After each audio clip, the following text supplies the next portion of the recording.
Hey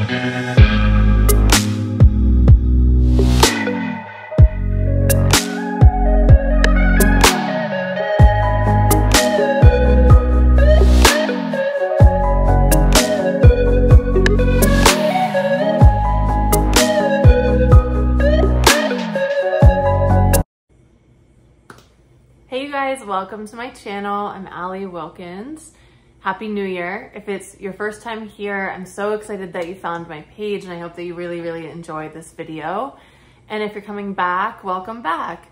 So I wanted to share today some of my thoughts about New Year's that might resonate with you because there's some things that are just naturally off with the timing of the New Year being a date of the Gregorian calendar versus working with our natural cyclical nature that is working with energy. There's some things that kind of conflict with that, so we're going to talk about that. And then I'm also going to share how I still work with the energy of the new year to support me, but not mess up that natural cycle or flow of energy. So I just want to grab something really quick. Okay. So the first thing I wanted to mention is just that the Gregorian calendar is something that was created that doesn't align with the natural cycles of life. It doesn't work with our cyclical nature. It's using a sort of false timestamp, sort of like if you started expecting yourself to wake up at 2 a.m. because people were saying like, oh, at 2 a.m. is the proper wake up time, but our natural cycle is actually to be asleep from dusk to dawn, right? During the times of darkness, our bodies are inclined to be asleep. It's very similar. So like if you are thinking about that same example, like people who work night shifts, a lot of times have health issues because their bodies are not operating in alignment with how the body is meant to operate, how the body is meant to flow with time. So for, I think, a lot more people as time is going on, as we move further into the age of Aquarius and we're getting a lot more sensitive, we're becoming a lot more intuitive. We aren't aligning with necessarily creating goals anymore, or at least with the hype of New Year's of like, everything's gonna be starting over. We have a whole new year. Let's go. Like that energy, I think a lot of people are over, and it's just like not real, right? We might have this artificial sense of urgency or this big boost of energy, but how often does that actually last? And I think one of the major reasons that that's the case is because we're in the winter season. If you look at animals, so many animals are hibernating right now.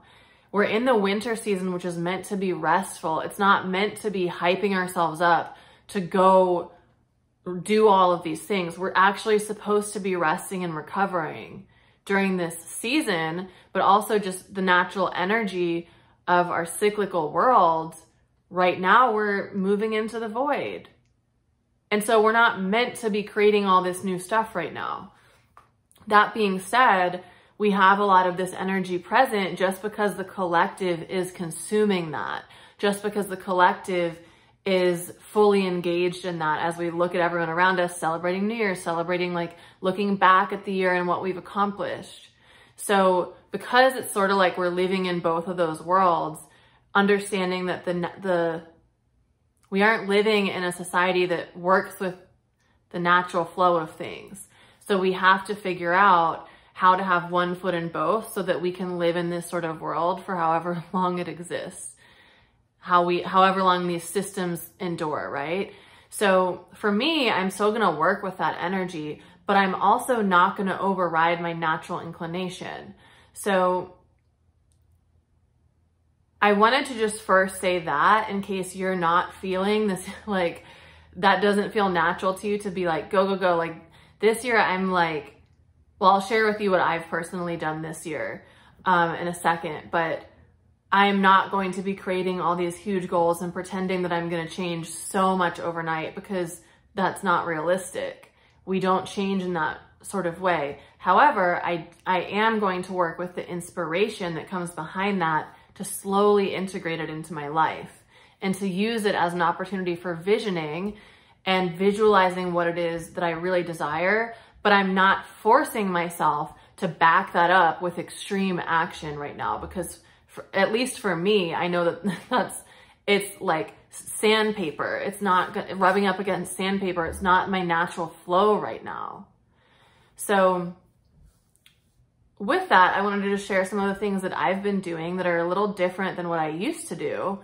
And so I created, I'll just show you guys, I created this PDF, and I have it in a little folder here, many years ago, and it helps to incorporate what it is that you're wanting to manifest, looking at all of the different areas of your life, the best parts of your life, the areas of your life that can use some love and support, and looking at that, looking at how you feel about everything and what your desires, what your dreams are, combining all of that with the logical of, okay, how do we actually create this in a way that is, you're actually going to do it. Not like, okay, I'm going to go to the gym every single day, and then by week 2, you've fallen off and you're back to the old habit, right? Those are useless. It's not purposeful for us to create goals like that. We need to create goals that are stupidly easy for ourselves to do on a daily basis that take us to that end place. And for me, so much of that is about embodiment, but also is about feeling what it is that I actually want to be. Because when you're moving in that energy, you're naturally going to do things differently. You can think about it this way. Like, if you have an anxious attachment and you're noticing that in your life, that anxious attachment is giving you a certain series of results. And you're like, okay, I just want to actually be a lot more confident. I want to own my value. I want to own my worth. When you're coming from that space of like, I'm actually highly desirable, and anyone would be really lucky to have me, and like, I'm a gift to be in your presence, you're going to text differently. You're going to respond differently. You're going to set different boundaries. So for me, that has always worked so much better than creating these arbitrary goals of like, lose 15 pounds or work out every day for 30 minutes or complete this course. Like, those things might be little micro steps in what we're doing, but if you focus your energy more so on who you're being and what you are becoming and the energy you are embodying, all those actions are naturally going to come with that without the pressure of like, oh, I've got to do this, got to check this off the list today. So for me, oh, I already moved it. I print out a bunch of pictures. So I will go to like CVS Photo or something, and I find tons of pictures on Pinterest or on other websites or even on Instagram. Like, I have a whole vision board album on Instagram where I see pictures that people have posted, and I'm like, that's sick. I would love to do that. Or this is representing an energy that I would love to embody on a deeper level. And I'll print those pictures out. And I also just want to caveat right here. I did another video about vision boards like a year ago, and how I make vision boards and how they're a little different than I think what a lot of people do. So I'm going to put that in one of these 2 corners here. And if I feel like my vision boards are really wonderful and like really expansive. So if you want to like upgrade your vision board skill, maybe watch that. But I find all of these different images that inspire me from an energetic perspective. Not necessarily like, oh, this is the house I want to have. Although that might be in there, the energy of the house, what it looks like. But it's more so, okay, for example, if I want to be more confident, how can I find images that radiate confidence? So naturally, like, well, you can think about the people that you really are drawn to and look for all of the different pictures of those people that showcase that to you. So as an example, you guys know I love Beyonce if you've watched me before. Beyonce has so many different images that are her embodying certain energies. So many of my pictures are Beyonce because she's owning a certain energy and showing all these different sides of herself that I might want to expand in myself more. Or wanting to deepen your feminine energy, someone who's really embodying this like soft, erotic energy, you could find pictures that represent that to you. For me, that just works for me so much better. And I put those images in places where I'm going to see them, where they're going to be meaningful, or on my altars that represent different things. So with that, then I start to feel into what is the energy I'm wanting to embody, and is there anything that I can start doing to support me with that? And for me, affirmations are so big. Like, I know it's so basic, but something that I do, and I'll just show you in here. Let me find the page. So in this New Year's workbook, I'm going to put the link in the comments if you guys want to get it. It's $22. You can buy it once and use it forever. I've used this for the last 5 years or so, since whenever I created it. And actually, I used to do it, I created it for clients, but I used to do it with my ex-partner, and he messaged me after we broke up the same year, like, can I buy this? Because I really want to do it again. So that just goes to show you like how good this actually is. So something that I do in this workbook that I have you write out like a certain number of amazing things that could happen, just like removing your mind. What are some wonderful, phenomenal things that could happen for you this year? And then starting to look at those more in detail, like picking a few of them that are just really delicious. And if there's, so for example, one of mine might be getting, having a publisher, getting a deal with a publisher so that I have an advance and can write another book with that advance in hand. And so then I can feel into all of the different things that I would feel as that's happening. I start to visualize that on a deeper level.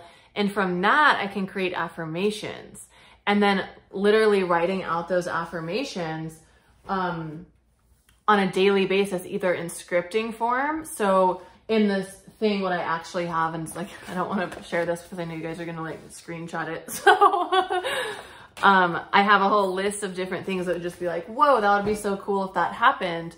And so I could read those out as affirmations, like they've already happened, like more scripting, like where you're writing the script for what you want to be occurring in your life.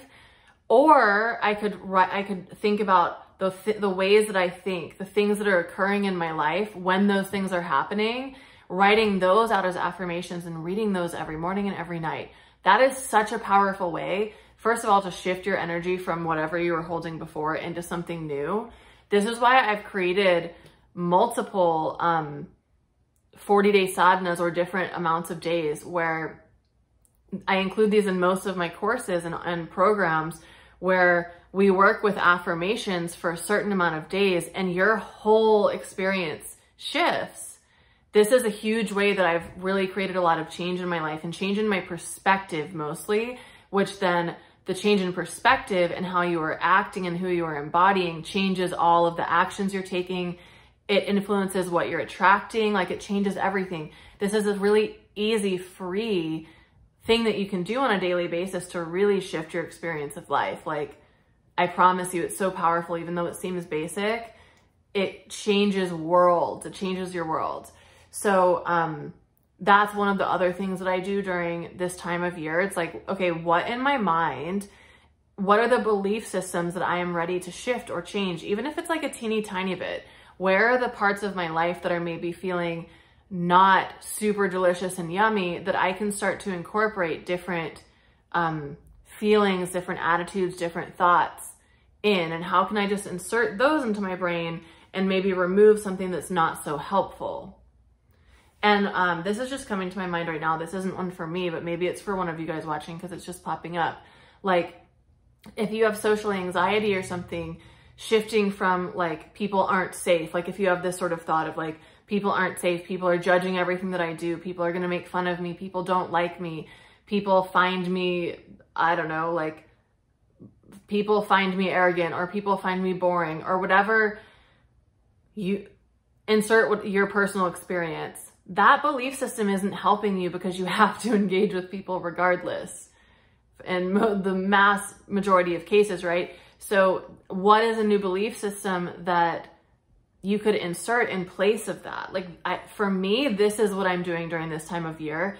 I am not bringing in all these new forms of action of like, I'm going to change completely overnight. I've tried all that stuff before. Everyone has, and it doesn't work. So for me, the most powerful shifts are always in my mind, in my thoughts, in who it is that I am embodying.